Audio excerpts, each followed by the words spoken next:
Salah satu bahan pembicaraan saya dengan teman-teman adalah mengenai hunian tempat tinggal. Bagi orang-orang yang biasa disebut millennials, memiliki hunian pribadi merupakan suatu keinginan, bahkan kebutuhan yang ingin segera dipenuhi. Bagi teman-teman yang sudah berpenghasilan tetap, yang dirasa sudah cukup untuk memutuskan memiliki hunian dalam waktu yang dekat, baik melalui KPR yang dibantu oleh perbankan, maupun sudah punya rezeki yang cukup untuk langsung membeli secara cash, hunian pribadi tetap bukanlah sesuatu hal yang mudah untuk didapatkan. Salah satu tantangan yang akan dihadapi di awal adalah memilih lokasi yang tepat untuk dihuni dalam jangka waktu yang lama. Pemilihan lokasi ini merupakan tantangan yang besar, terlebih bagi teman-teman yang tinggal di area Jabodetabek maupun kota besar lainnya. Keputusan memilih lokasi hunian tinggal merupakan suatu keputusan yang berpengaruh dalam jangka waktu yang panjang, dan oleh karena itu, sesuai dengan pengalaman pribadi saya, ada beberapa hal yang sangat penting menjadi pertimbangan.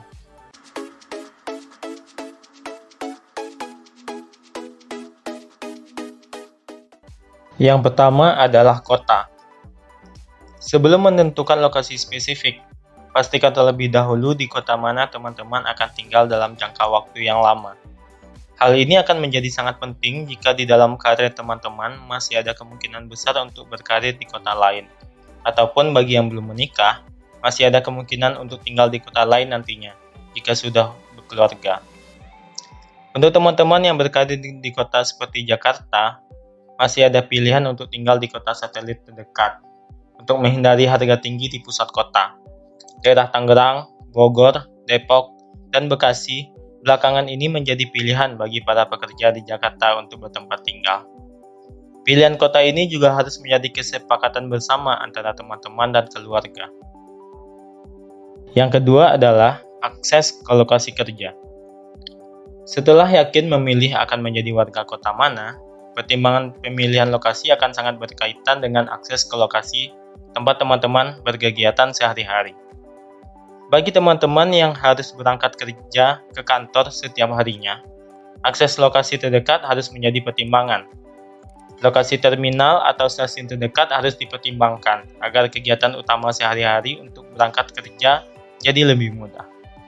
Jika pilihan commuting setiap harinya adalah kendaraan pribadi, dapat dipertimbangkan lokasi yang dekat dengan pintu tol atau akses ke jalan yang menjadi pilihan terdekat ke lokasi kerja. Akses ke lokasi kerja ini merupakan hal yang sangat penting, atau nantinya akan jadi masalah sehari-hari jika lokasi hunian tinggal teman-teman susah diakses ke tempat kerja. Yang ketiga adalah pengembangan lingkungan. Belakangan ini, banyak bermunculan hunian berupa klaster-klaster perumahan yang dibangun di lokasi yang luas di pinggiran kota.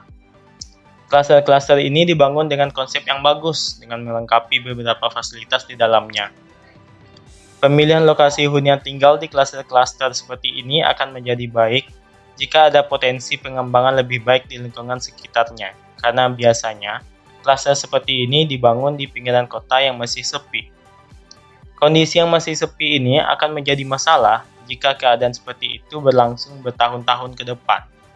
Jadi, untuk memilih lokasi hunian, potensi pengembangan lingkungan juga harus menjadi suatu perhatian. Pengembangan lingkungan ini bisa juga menjadi hal buruk jika beberapa tahun kemudian lokasi tempat tinggal yang teman-teman pilih itu menjadi akses jalan besar atau tol nantinya. Hal ini harus dicek ke Dinas Pertanahan untuk memastikannya. Yang keempat adalah kondisi jalan. Kondisi jalan yang diperhatikan dalam memilih lokasi hunian tinggal bukan hanya kondisi fisik.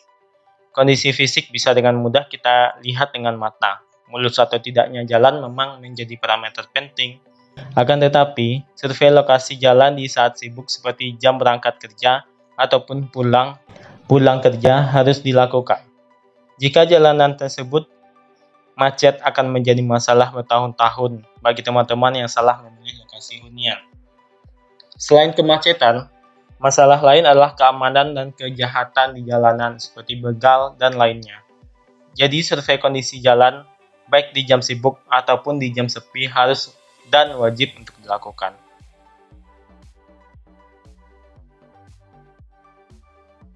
Kelima adalah kondisi lingkungan sekitar.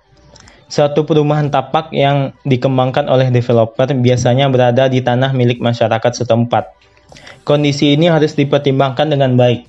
Bagaimana tanggapan warga sekitar yang terlebih dahulu tinggal di daerah tersebut terhadap pembangunan hunian baru ini? Jika kondisi tidak baik, akan menjadi masalah ke depannya. Obrolan kecil di warung-warung terdekat dapat sangat membantu. Banyak parameter lainnya yang akan muncul sendiri di kepala teman-teman saat teman-teman melakukan survei lokasi sendiri. Jika ada parameter lainnya yang dirasa penting untuk pemilihan lokasi perumahan ini, dapat teman-teman tuliskan di komentar. Jika pendapat lain mengenai parameter yang telah disampaikan sebelumnya, kita dapat berdiskusi lebih di kolom komentar. Jika teman-teman menyukai konten ini, silakan klik tombol like-nya dan jangan lupa diklik tombol subscribe dan tekan tombol loncengnya. Terima kasih.